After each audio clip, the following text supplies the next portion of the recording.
Instituto Nacional de Estudios Históricos de las Revoluciones de México les da la más cordial bienvenida a esta nueva sesión del curso Historia de todos los días, Vida cotidiana en México.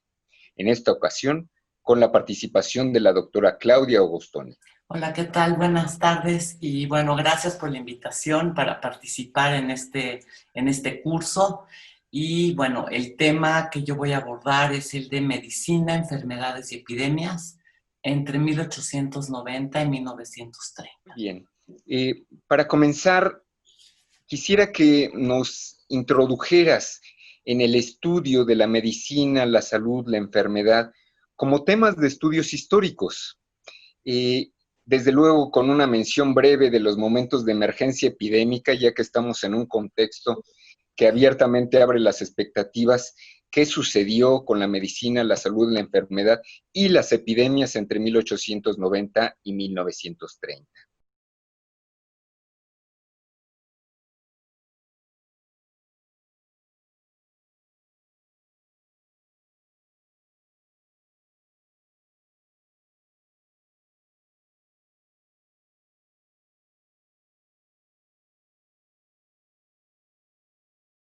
Empezar hablando un poco sobre la importancia que en la actualidad tienen las historias de la salud y la enfermedad en la historiografía en México. Desde hace varias décadas ya son distintos y diversos los historiadores que con perspectivas, enfoques y abordajes distintos han realizado estudios novedosos sobre enfermedades agudas, crónicas, endémicas y epidémicas, y con ello también han examinado los múltiples proyectos, propuestas y acciones desplegadas para evitarlas, contenerlas, combatirlas o erradicarlas en diferentes momentos históricos. Una aportación muy importante de investigaciones recientes es que se han distanciado de las historias más tradicionales de la medicina y de la salud pública. Se han distanciado de esas historias en las que lo que se presentaba era una suerte de progreso siempre ascendente de las ciencias médicas y de sus actores, y una historia que era sobre todo una historia escrita por y para los que ejercían la profesión, los profesionales de la medicina. En la actualidad, desde hace aproximadamente como 30 años, se está dejando atrás o se ha logrado quedar atrás esta historia, digamos, tradicional de la medicina y de la salud pública, y se ha estado prestando más atención, por ejemplo, a los inciertos desarrollos del conocimiento médico, a cuándo o de qué manera el hospital pasó a ser un lugar central para el cuidado y la restauración de la salud. También se ha prestado más atención a cómo y por qué y quiénes han participado o participaron en diferentes programas y campañas de salud pública en diferentes épocas también. Y también se ha prestado más atención a las interacciones entre el público y los diferentes agentes de salud, también en diferentes momentos históricos. Un tema muy importante al que se le ha prestado muchísima atención en años recientes es el análisis de la formación, educación y especialización de los profesionales de la medicina, a que se estudie cómo se concebía que era el correcto y adecuado arte de curar, y también a ver cómo diferentes figuras importantes del siglo XIX mexicano, por ejemplo, se desempeñaron como médicos políticos, médicos militares, médicos administradores, ¿sí?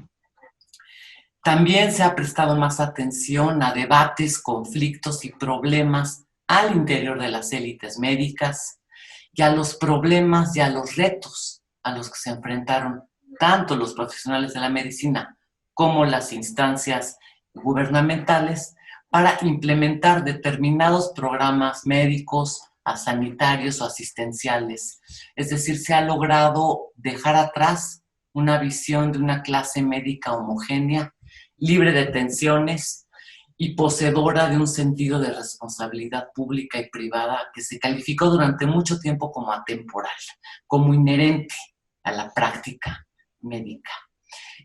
También se ha prestado mucha atención a las dudas, a las incertidumbres y a los cuestionamientos hacia determinados programas de salud pública en relación con la clase médica, y con ello también se ha prestado más atención a las respuestas del público y de los pacientes, ¿sí?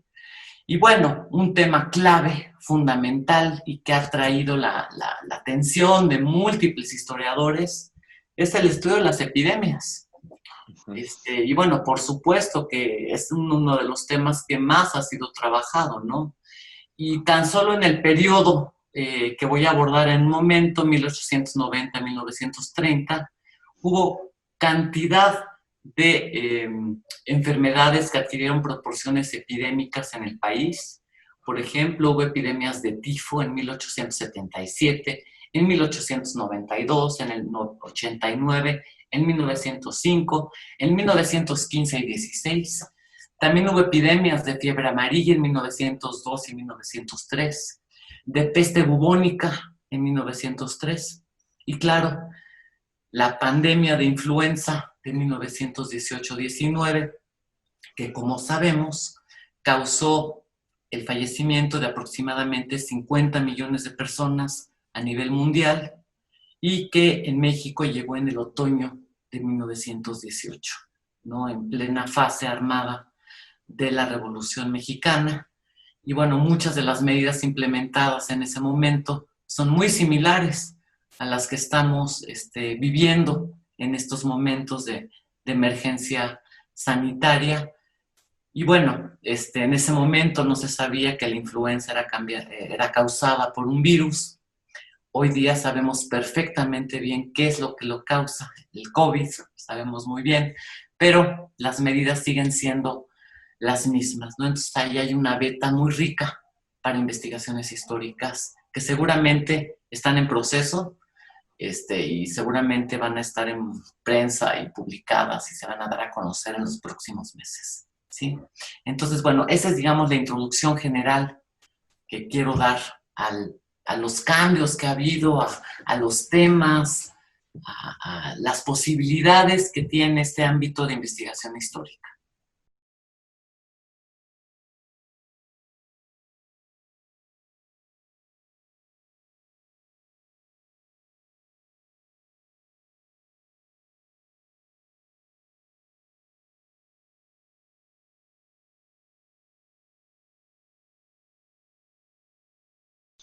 El periodo que propones, el periodo en el que se concentran tus investigaciones, 1890-1930, digamos que sigue varias periodizaciones, varios tiempos de oportunidad. Por una parte, nos hablas del desarrollo de la medicina, de los conflictos que tienen las teorías, las diferentes teorías médicas, científicas que se debaten en el momento, pero también es inevitable pensar que el periodo se ocupa del periodo de mayor esplendor del porfiriato, por decirlo así, de mayor estabilidad.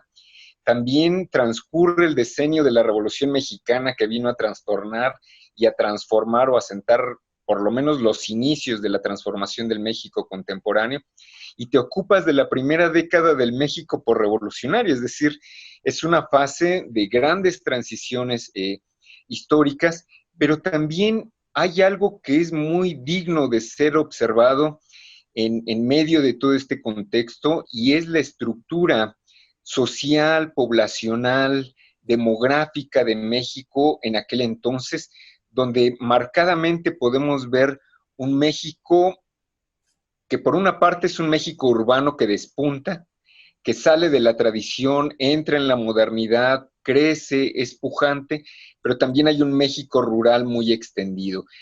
¿Qué nos puedes contar de estos contrastes de los Méxicos, de los muchos Méxicos, en relación con la salud, la enfermedad, las epidemias, a propósito del tema que desarrollas? Sí, claro que sí. Bueno, durante estos 40 años aproximadamente, la salud pública, la higiene, ¿no?, pública y privada, y el saneamiento de ciudades, puertos y fronteras fueron elementos fundamentales de gobierno, y además se presentaron como pruebas del grado de civilización y modernidad de una nación. Esto fue algo compartido a nivel internacional, es decir, no es que fuera algo que solo ocurrió en México, no, fue una preocupación compartida y fue, digamos, el momento, uno de los momentos más importantes a nivel internacional en el que se conformó el ámbito de la salud pública como un ámbito de intervención sistemática por parte del Estado. Ahora, esto no quiere decir que en épocas previas no existiera una preocupación médica e institucional respecto a la conservación y mejora de las condiciones de salud de las poblaciones.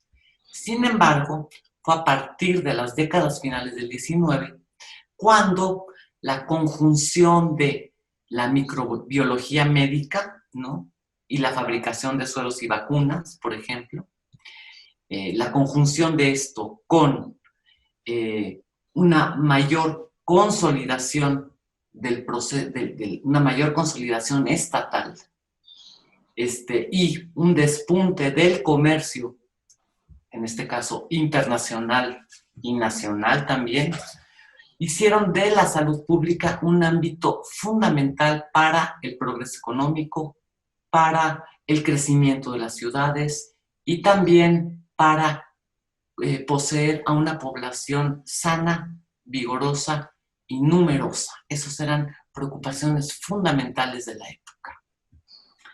Y sí fue precisamente a partir de 1890, cuando el régimen de Díaz estaba en su apogeo, cuando en el caso particular de México, durante su gobierno, se impulsaron diferentes elementos que llevaron a una profunda reglamentación de todo aquello que pudiera tener un impacto negativo sobre la salud individual y colectiva. Es decir, se buscó implementar una política sanitaria que planificara las actividades gubernativas y ciudadanas relacionadas con la salud y con el orden social en todo momento, y no solo en momentos de emergencia epidémica, ¿sí?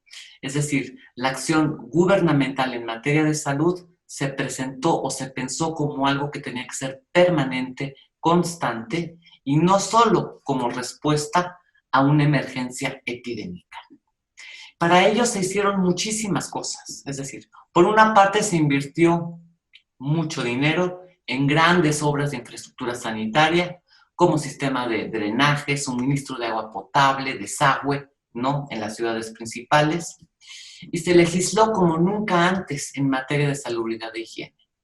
También se emprendieron importantes campañas de educación higiénica, ¿sí?, tratándose de dar a conocer a hombres, a mujeres y a niños los beneficios y las virtudes que tenía para el individuo y para la colectividad tener hábitos saludables y costumbres higiénicas, ¿sí? Y también fue durante esa época cuando se organizaron las primeras campañas para detener la propagación de diferentes enfermedades contagiosas, sustentadas justamente en los hallazgos más importantes de ese momento en la bacteriología y en la inmunología. Un personaje muy importante de esa época fue el doctor Eduardo Lisiaga. Él fue presidente del Consejo Superior de Salubridad entre 1885 y 1913. Fue médico personal del general Porfirio Díaz y fue uno de los principales impulsores de una vasta reglamentación sanitaria, ¿sí? Y fue en el 1891 cuando se promulgó el primer Código Sanitario de los Estados Unidos mexicanos. Digamos, fue la primera ley de salud, por decirlo de alguna manera, que pretendió tener un alcance nacional. Y era muy importante reglamentar el ámbito de la salubridad porque los índices de mortalidad infantil eran elevadísimos, ¿sí? La insalubridad también era generalizada y también lo que se quería era fomentar una cultura de la higiene. De igual forma, se trató de evitar la entrada de enfermedades epidémicas al país, sobre todo resguardando lo que eran puertos y fronteras, y esto estaba plasmado en el Código Sanitario de 1891. Este código se reformó en 1894 y en 1903, y estuvo en vigor hasta 1926. Y esto es importante, porque pasamos del periodo porfiriano a la fase armada de la Revolución Mexicana y al inicio de la posrevolución con un mismo código sanitario, ¿sí? El código sanitario atravesó, digamos, estas décadas y se mantuvo vigente hasta 1926. Ahora, un elemento muy importante de este código es que tuvo una orientación preeminentemente urbana. Es decir, si bien se hacía énfasis en la importancia que tenía sanear puertos y fronteras, la mayor parte de sus artículos y sus reglamentos hacían alusión al mundo urbano, a las ciudades, ¿sí? El ámbito rural realmente no estaba contemplado en ese código sanitario, ¿sí? Y si lo estaban, pues la aplicación de las más importantes innovaciones de las ciencias médicas de la época. ¿Y por qué menciono esto? Pues porque, digamos, en esta época la mayor parte de la población nacional vivía en los ámbitos rurales, no en las ciudades, ¿sí? No obstante, el Código Sanitario tuvo una orientación, digamos, eminentemente urbana y descansó además su aplicación en una serie de instituciones que habían sido creadas, sobre todo en la Ciudad de México. Y entre estas vale la pena mencionar, por ejemplo, la creación en 1888 del Instituto Médico Nacional, de ese mismo año el Instituto Antirrábico, ¿no? En el 89 el Instituto Patológico. En 1905 se creó el Instituto Bacteriológico Nacional justamente para la investigación en materia de bacteriología y para la fabricación de sueros y vacunas. También en el 5 se abrió el Gran Hospital General de México y en 1910 el Manicomio General La Castañeda. Todo esto en la capital de la República. Pero nuevamente, estas instituciones, ¿no?, de alguna manera condensaron esta idea de la modernidad en materia de salud pública de la época y también reflejaron esta orientación marcadamente urbana, ¿sí?, de los programas y de las políticas de salud de la época. Es importante también tomar en cuenta que durante la fase armada de la Revolución Mexicana, la población del país, además de estar en un clima de violencia, ¿no?, estaba en un ámbito en el que la carestía era generalizada, la movilización de civiles y tropas también, ¿sí? Y con ello también hubo distintos brotes epidémicos, ¿no?, como por ejemplo el tifo en 1915, la viruela y la influenza, ¿sí? Pero también había cantidad de enfermedades del sistema respiratorio y gastrointestinales, y estas eran las que provocaban el mayor número de muertes cotidianamente. Cabe mencionar que entre 1921 y el 30, la esperanza de vida al nacer era de tan solo 45.9 años, ¿sí? Entonces, un elemento importante que ya lo mencioné es que la mayor parte de la población no vivía en las ciudades, no se beneficiaba de las reformas en el ámbito de la salubridad, ¿no?, sobre todo cuando sí lo hacían otros lugares del país, sobre todo algunas ciudades, y era también en las ciudades en las que se concentraban los médicos con un título universitario, ¿sí? Y aquí vale la pena mencionar algunas cifras. En 1910 había o se tenía el registro de 2.566 médicos para una población que superaba los 15 millones de habitantes. En 1930, el número de médicos diplomados era de 4.767 para una población de poco más de 16 millones de habitantes. Y para 1940, nada más para mencionarlo, el número de médicos a nivel nacional era de 6.664 para una población ligeramente superior a los 19 millones de habitantes. ¿Esto qué quiere decir?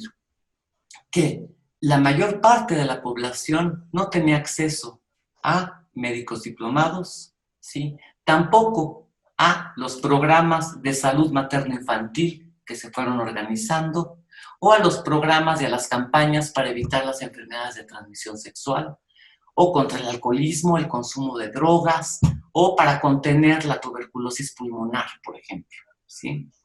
Y esto es muy importante mencionarlo, es decir, en la mayor parte del país no había clínicas, centros de salud y tampoco médicos diplomados. Y cuando sí estaban presentes, con frecuencia, digo, los médicos, tenían que competir con los servicios que ofrecían muchos otros curadores, entre estos curanderos, médicos locales, parteras, hierberos, comadronas, hueseros, es decir, un amplio universo de curadores que trabajaron cotidianamente a lo largo del país, ¿sí? A lo largo y ancho del país, hasta bien entrada la década de 1960, por lo menos, ¿sí? Y además tenemos que recordar también que entre 1890 y 1930 lo que predominaba en México era la heterogeneidad y diversidad lingüística, social y cultural, la pluralidad terapéutica, curativa y asistencial. Es decir, era un país enormemente heterogéneo, diverso, y diverso también en la manera de atender los procesos de salud, enfermedad y atención, ¿sí? Y aquí creo que vale la pena mencionar que este pluralismo médico, como ha sido mencionado en diversas investigaciones, alude a la convivencia, complementariedad y diálogo entre la medicina popular y la medicina académica, y con la pluralidad de ofertas terapéuticas, ¿sí? Y un personaje que formó parte del mundo de esta medicina popular, plural y profundamente religiosa en México durante el siglo pasado fue el Niño Fidencio. Las actividades curativas de este curador, valga la redundancia, iniciaron en 1925, cuando él trabajaba como peón en la hacienda de Espinazo, en el estado de Nuevo León, y allí empezó a atender a jornaleros lastimados o enfermos y a mujeres durante el trabajo de parto, y se hizo poco a poco de un buen nombre, de un curandero amable, benévolo, bondadoso, y él decía que curaba debido a un mandato divino. En diciembre de 1927, en la prensa de la Ciudad de México sostenía, y en este caso fue el Universal, que más de 4,000 personas se aglomeraban en la hacienda de Espinazo esperando a recibir su atención. En enero de 1928, el Sol de Monterrey exclamaba con alarma que los trenes con sus vagones abarrotados de personas enfermas llegaban día tras día a Espinazo. Y un mes después, los periódicos de Nuevo León, Coahuila y de la Ciudad de México señalaban que cerca de 7,000 personas enfermas de todo género de padecimientos, curables e incurables, se aglomeraban en la más absoluta pobreza e insalubridad en la hacienda de Espinazo. Pero bueno, cuando realmente se dio a conocer este personaje fue después del 8 de febrero de 1928. Cuando las noticias, reportajes y entrevistas en torno a las prácticas de este curador se intensificaron y se apoderaron de la opinión pública. Y es que ese día arribó a la estación ferroviaria de Espinazo el presidente Plutarco Elías Calles. Y bueno, Calles se entrevistó con Fidencio, y esto fue en pleno desarrollo de la Guerra Cristera. Y esto puede ser visto o como una expresión del anticlericalismo radical de Calles, o también como resultado de su frágil salud, de su hipocondría y de su afinidad con el espiritismo. Pero bueno, después de esa entrevista, se multiplicó aún más la llegada de miles de personas a la hacienda de Espinazo, a la que se bautizó en la época como la Meca del Dolor. Miles de personas que llegaban ahí buscando recuperar su salud. Y aquí es interesante ver que los medios masivos de comunicación se ocuparon de dar a conocer cotidianamente las curaciones que realizaba este curandero. Y además diferentes reporteros de diferentes periódicos fueron enviados ahí, se escribieron numerosos reportajes, se hicieron entrevistas y también 2 películas se proyectaron en la Ciudad de México sobre el niño Fidencio en 1928. Y menciono esto ¿por qué? Porque al mismo tiempo en que esto estaba ocurriendo, los funcionarios del Departamento de Salubridad Pública, establecido en 1917, empezaron a organizar diferentes programas de salud pública, sobre todo, insisto, en las ciudades, y diferentes campañas de educación higiénica y de propaganda, es decir, toda una vasta campaña, una vasta empresa de salud pública, pero al mismo tiempo estaban presentes otro tipo también de ofertas médicas, curativas y asistenciales en diferentes regiones del país, ¿sí? Entonces es importante ver esta coexistencia y complementariedad de sistemas y de prácticas a los que la población puede acudir cotidianamente, ¿sí? Es decir, la oferta de atención médica era muy plural, muy diversa, muy heterogénea. Y una oferta que transcurrió, en muchos casos, sin ser vista, sin ser registrada en la prensa, ¿sí? Pero en el caso de Fidencio sí tuvo una cobertura periodística magnífica, ¿sí?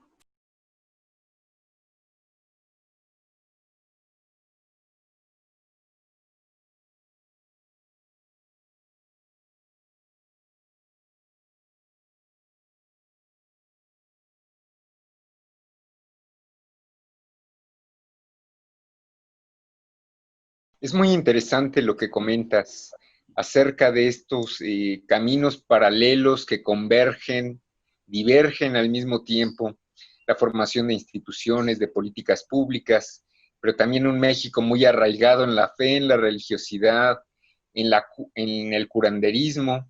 También inobjetablemente hay conocimientos de herbolaria tradicional que se mantenían y subsisten hasta nuestros días y son retomados incluso por la medicina moderna.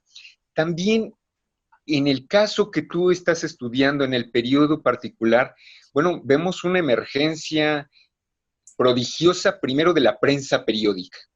Una prensa que de 1896 en adelante dejó de ser eminentemente política, de discusión, de debate de la cosa pública, para transformarse en una prensa noticiosa y con inserciones publicitarias.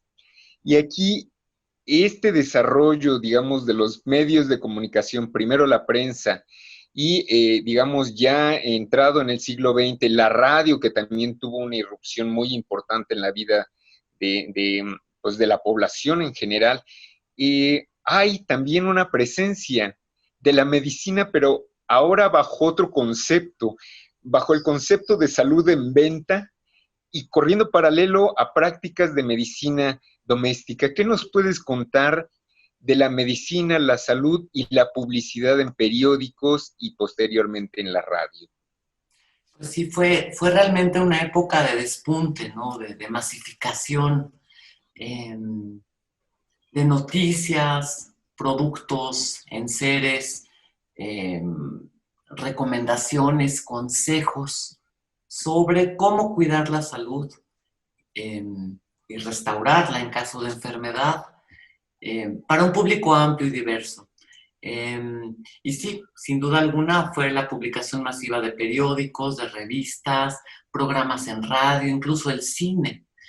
Fueron medios muy importantes para la difusión de un conocimiento médico y científico, pero también fueron vehículos importantes para anunciar una amplia gama de productos para el cuidado de la salud, para lo que se consideraba como hábitos y prácticas de higiene, y en las que también se promovía el consumo de numerosos medicamentos y productos. Por ejemplo, tónicos, vigorizantes, curatodos, ¿no? Se anunciaban cotidianamente en los medios masivos de comunicación y por lo general se les presentaba como productos seguros que garantizaban resultados positivos y sobre todo se enfatizaba que se podía hacer el consumo en la privacidad del hogar sin la necesidad de acudir a un médico, consultorio u hospital, y con ello también transmitían la ilusión de que con este consumo se podrían evitar las secuelas, trastornos o problemas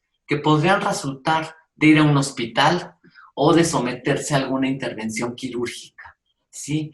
Es decir, se prometió una salud a toda prueba y se reafirmaba la idea de que la conservación o restauración de la salud también era posible gracias al ritual del consumo, ¿sí? Además, hay otro elemento importante de la publicidad y de los productos y de todo este mundo de la publicidad y de los medios de comunicación, es que poseer una buena salud también se presentaba en la publicidad gráfica como, o se equiparaba con la ausencia de dolor, de malestar o de enfermedad. Se le vinculaba con el bienestar material, con el prestigio, con estatus social y, claro, con la posibilidad de adquirir los productos anunciados. También se recalcaban una serie de valores y de ideales como la maternidad responsable o la niñez robusta, sonriente, cuidada y supervisada, ¿sí? En el caso de los hombres, por ejemplo, la posesión de salud se equiparaba con el desempeño de un trabajo, con el vigor, con la tranquilidad, con la hombría y con la potencia sexual. Y en el caso de los niños, por ejemplo, se hacía mucho hincapié en la irresponsabilidad materna si es que no se cuidaba al niño adecuadamente, comprando esos productos para que fuera un niño sano, ¿sí? Y también se aludía mucho a las emociones de un público amplio, diverso y heterogéneo. Se aludía al temor, a la ansiedad, a la felicidad, a la tranquilidad o a la infelicidad, ¿sí? También se aludía al amor maternal, a la protección de la infancia y a la felicidad del hogar y, por supuesto, que a la fuerza y a la fortaleza nacional, ¿sí? En esta época no podemos olvidar que el tema de la salud pública se asoció, sobre todo después de la década de 1920, con la idea de reconstrucción nacional, ¿sí? Y en la reconstrucción, la salud de las colectividades se enunciaba como fundamental para justamente la reconstrucción del país después de la fase armada de la Revolución Mexicana, ¿no? Por último, nada más menciono que en bastante publicidad también se hacía alusión a la bacteriología y a los vectores o intermediarios capaces de transmitir enfermedades como la fiebre amarilla o el paludismo, y también se hacía hincapié en los peligros del polvo, de la suciedad al interior de los hogares. Es decir, realmente es un ámbito de investigación muy interesante para ver cómo se fue masificando y dando a conocer de una manera, por lo general, muy directa, muy amena al público, bueno, amena a veces con mucho, infundían temor, ¿no? Para que el público supiera y tuviera cuidado con la conservación de su salud individual y la de su familia, ¿no? Claro. Si me permites también agregar la acotación, muchos de esos productos estaban sustentados en teorías que decían importar del extranjero, el famoso médico francés o el suizo, poco menos los norteamericanos, pero los franceses, cómo pegaban en aquel momento. Y la gente se creía pues esa publicidad. Hay algo que llama mucho la atención, tanto en el presente, por supuesto, porque no estamos exentos de esto, como en el pasado. Muchos de estos proyectos, de estos productos, de estas curas que se prometían, de estos tratamientos, en realidad no tenían una comprobación científica. Había jarabes para la tos que tenían opio. Se recomendaba a veces tomas de mercurio, siendo que, bueno, pues era increíble. Entonces, sí, la publicidad anunciaba como, como efecto realmente en beneficio de la salud. Claro, pero te vendían la ilusión de la salud. Así es. Sí, y bueno, eso como sabemos vende mucho. Sí. Sí, así es. Mira, doctora Claudia Agostoni, al momento creo que nos has presentado un panorama muy interesante sobre el desarrollo científico, médico relacionado con la salud, el combate a las epidemias, estos contrastes de México moderno, de México rural, la publicidad presente. A manera de conclusión, ¿cuál es tu reflexión en torno a los temas medicina, enfermedades, epidemias en el periodo 1890-1930? Bueno, abordar esos temas en esa temporalidad es un campo lleno de posibilidades, ¿sí? Yo decidí abordarlo en esta ocasión viendo un poco más el ámbito más doméstico, más cotidiano del cuidado, del posible cuidado de la salud. Pero algo que me gustaría mucho destacar de este periodo es que en las investigaciones históricas es muy importante no solamente prestar atención a las instituciones y a los actores del ámbito de la salud pública estatal. Sin duda es fundamental, es decir, lo tenemos que conocer, saber cómo se organizaron los programas de salud, quiénes participaron, cómo se financiaban, cómo se recibían, por supuesto. Pero también es muy importante no perder de vista que durante este periodo, en particular, el país, en su mayor parte, carecía de médicos diplomados, de enfermeras, de clínicas, de hospitales, de infraestructura sanitaria, que los programas federales y estatales estaban en proceso realmente de abarcar o de llegar a mayor número de personas, y que si bien se registraron avances importantísimos en las ciencias médicas, en la medicina preventiva, también se trató de una época en que eran muy frágiles las fronteras entre la medicina estatal y oficial y las prácticas médicas y curativas no oficiales. Es decir, es una época de fronteras tenues, de yuxtaposición, de complementariedad. Y en las investigaciones históricas también hay que ver eso, ¿sí? Es importante ver la importancia que en esa época tenía la medicina doméstica, el autocuidado, la automedicación y el acudir a una pluralidad de médicos y de curadores, fuesen estos titulados o no, para grandes sectores sociales, ¿sí?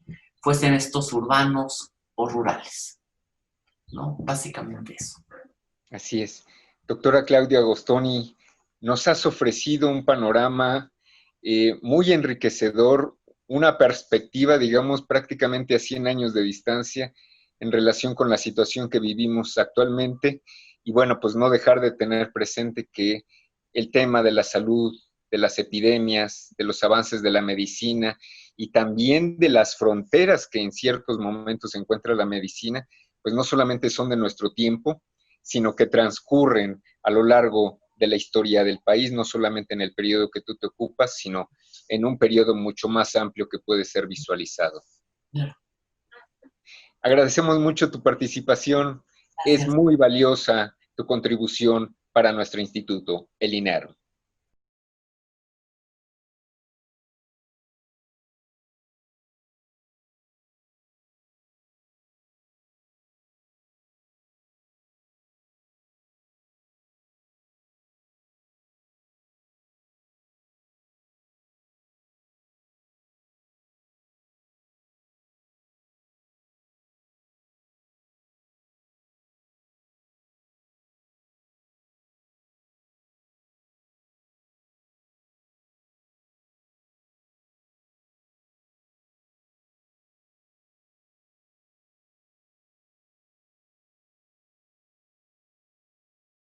Secretaría de Cultura. Gobierno de México.